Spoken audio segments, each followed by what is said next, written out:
Let's take a look at it from another angle. A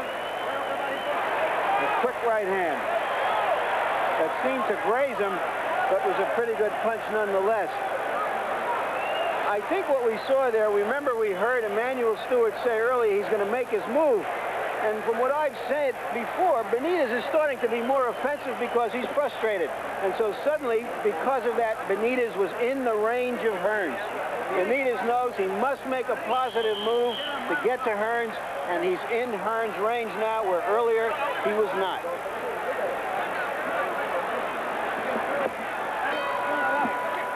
This is the 6th round. Tommy Hearns has been in control of this fight.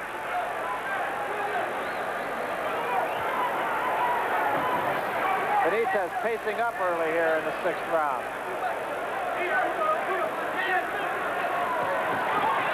Takes 2 shots from Hearns.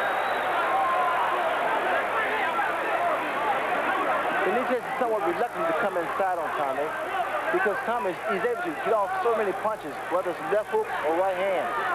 I think Benitez feels safer against the rope because, I mean, that's his fight. Well, he fought much of his fight with Roberto Duran with his back to the ropes very effectively.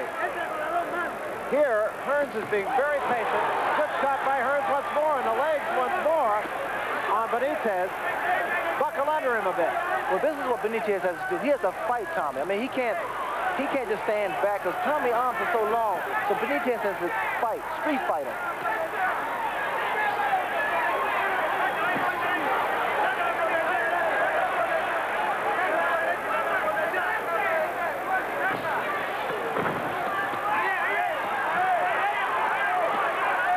Getting Hearns against the ropes here, but not doing a lot of damage. Leaning on him right now.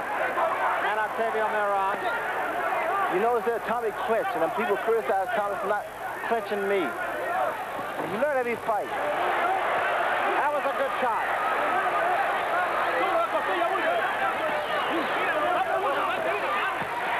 Good uppercut by Hearns. Benitez trying to weather this one, taking a few shots, takes the right hand and another left. Takes another straight left and holds on. Benitez is a little dazed, although he still has his senses together. Now see, Tommy can't punch himself out. He should take his time and not fall into Benitez's trap.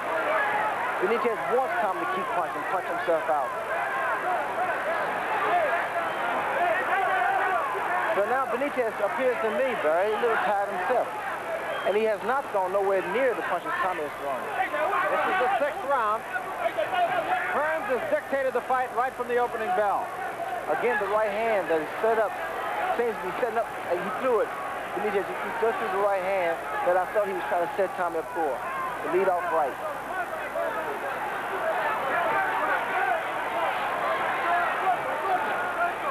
Now, this is when Benitez should become very aggressive because Tommy threw a lot of punches earlier in that round.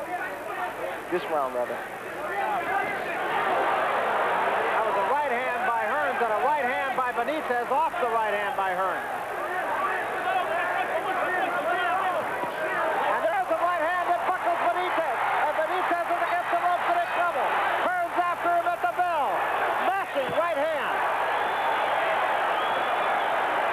Benitez just stumbled back to his corner. He's really hurt. There we see Benitez in a zone that he hasn't been in much before. Now we're back